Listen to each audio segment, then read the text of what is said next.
కౌశికి కుప్పకూలి ఏడుస్తూ ఉంటుంది. "వదిన ఏమీ కాలేదు. ధైర్యంగా ఉండండి వదిన" అని ధాత్రి ఎంత ఓదారుస్తున్నా కూడా కౌశికి గుండెలు పగిలేలా ఏడుస్తూ "బాబు బాబు" అని ఏడుస్తూ ఉంటుంది.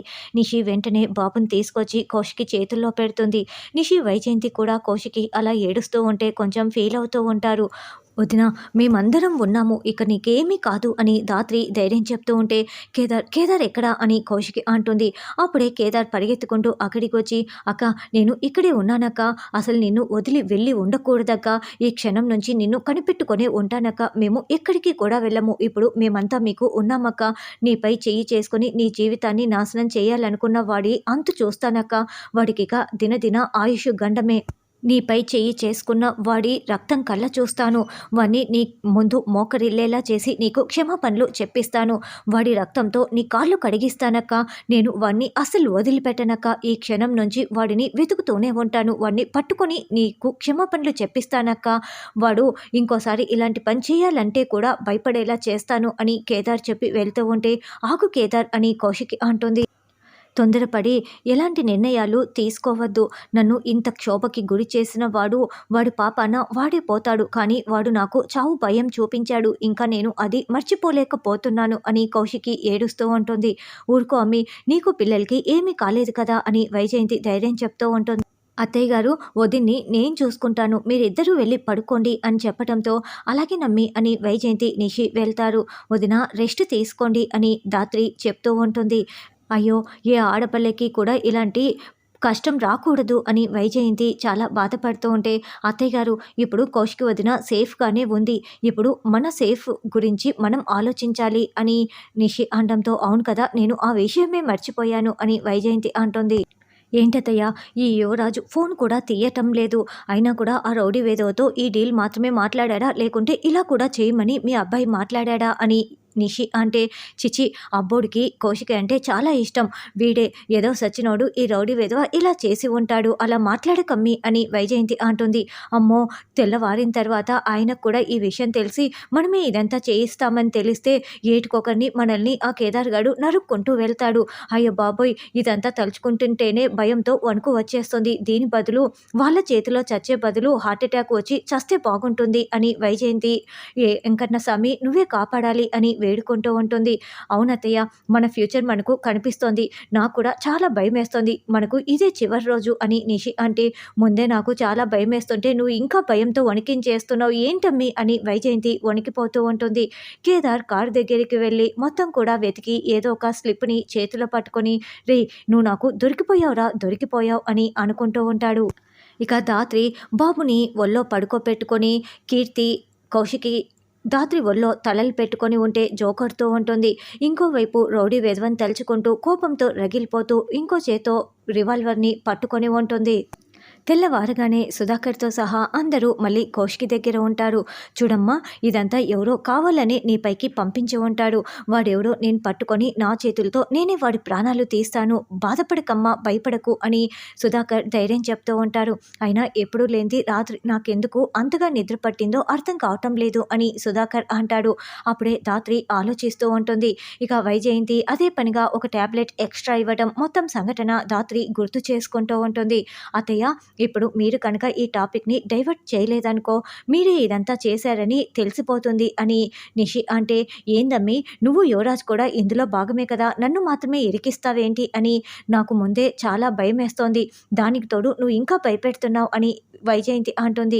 "అది కాదు అత్తయ్య, రాత్రి ఒక టాబ్లెట్ ఎక్స్ట్రా ఇచ్చి మామయ్య గారిని పడుకోబెట్టింది మీరే కదా. అంతేకాకుండా ఆస్తి గురించి మాట్లాడింది కూడా మీరే. కాబట్టి ఖచ్చితంగా మీరే దొరికిపోతారు. నేను యువరాజ్ మాత్రం తప్పించుకుంటాము" అని నిషి అంటే, "ఓర్ని, వాడిని కన్న పాపానికి, నిన్ను తెచ్చుకున్న పాపానికి రాక్షసి, నువ్వు ఎలా మాట్లాడుతున్నావే, సరే తప్పుతుందా" అని వైజయంతి అంటూ, "అబ్బో, నువ్వు చాలా అలసిపోయి ఉన్నావు. అందుకే ఎక్కువగా నిద్రపోయి ఉంటావు. అంత మాత్రానికే ఎందుకు ఆలోచిస్తున్నావు" అని వైజయంతి అంటుంది. అమ్మా కౌశికి, జరిగింది ఒక పీడకల అనుకొని మర్చిపోమ్మా, లేకుంటే ఇలా బాధపడుతూనే ఉంటావు. వాణ్ణైతే నేను అసలు వదిలిపెట్టనులే అని సుధాకర్ ధైర్యం చెప్తూ ఉంటారు. అవును వదిన, జీవితంలో మన ప్రమేయం లేకున్నా ఎన్నో జరుగుతూ ఉంటాయి. అవి కొన్ని మంచివైతే కొన్ని పీడకలల్లాంటివి. దీన్ని పీడకల అనుకొని మంచి వాటిని తలుచుకుంటూ మనం ముందుకు సాగిపోవాలి. మీరు బాధపడుతూ ఉంటే మిమ్మల్ని చూస్తూ కీర్తి కూడా బాధపడుతూనే ఉంటుంది అని ధాత్రి ధైర్యం చెప్తూ ఉంటుంది. నేను ఎంతో పోరాడాను. చివరి క్షణంలో కేదార్ రావటం కనుక ఆలస్యమయ్యి ఉంటే నా జీవితం ఏమైపోయి ఉండేది? ఆ ఒక్క క్షణం లేట్ అయిపోయి ఉంటే నేను సర్వనాశనం అయిపోయి దాన్ని బాబాయ్. కానీ కేదార్ సరిగ్గా సమయానికి వచ్చాడు. నా తమ్ముడు కేదార్ వచ్చాడు బాబాయ్, నన్ను కాపాడాడు అని కౌశికి చాలా గొప్పగా చెప్తూ ఉంటే, అప్పుడే కేదార్ అక్కడికి వచ్చి కౌశికి నా తమ్ముడు అని మాట్లాడుతుంటే విని చాలా సంతోషపడుతూ ఉంటాడు. నా తమ్ముడు కేదార్ నా కోసమే పుట్టాడు బాబాయ్. నా తమ్ముడు నా కోసమే ఇక్కడికి వచ్చాడు. నాకు ఏదైనా కష్టం వస్తే నాకంటే ముందుగా నా తమ్మునికి తెలిసిపోతుంది. అందుకే దేవుడు కూడా నా తమ్ముడిని ఇక్కడికి పంపించాడు అని. కేదార్ కనుక రావటం లేట్ అయి ఉంటే నేను నీ కూతురు నీకు దక్కి ఉండేది కాదు బాబాయ్, దక్కి ఉండేది కాదు అని కౌశికి చాలా గొప్పగా చెప్తూ ఉంటే కేదార్ మరింత సంతోషపడుతూ ఉంటాడు. యువరాజ్ కార్ డ్రైవింగ్ చేసుకుంటూ వస్తూ ఉంటాడు. ఈ పాటికి ఇంట్లో అగ్రిమెంట్ పేపర్స్ పోయాయని చూసుకొని అందరూ బాధపడుతూ ఉంటారు. వెళ్ళి 2 మాటలు మాట్లాడి వాళ్ళని ఓదార్చాలి. ఇంతటితో ఈ ప్రాబ్లం సాల్వ్ అని అనుకుంటూ చాలా సంతోషంగా వస్తూ ఉంటాడు. యువరాజు లోపలికి వస్తూ వస్తూ, ఏంటి ఈ రౌడీగాడి కారు ఇంకా ఇక్కడే ఉందేంటి అని అనుకుంటూ అమ్మ అంటూ లోపలికి వస్తాడు. ఏమైపోయావురా అబ్బోడా, రాత్రంతా నువ్వు రానే లేదేంటి?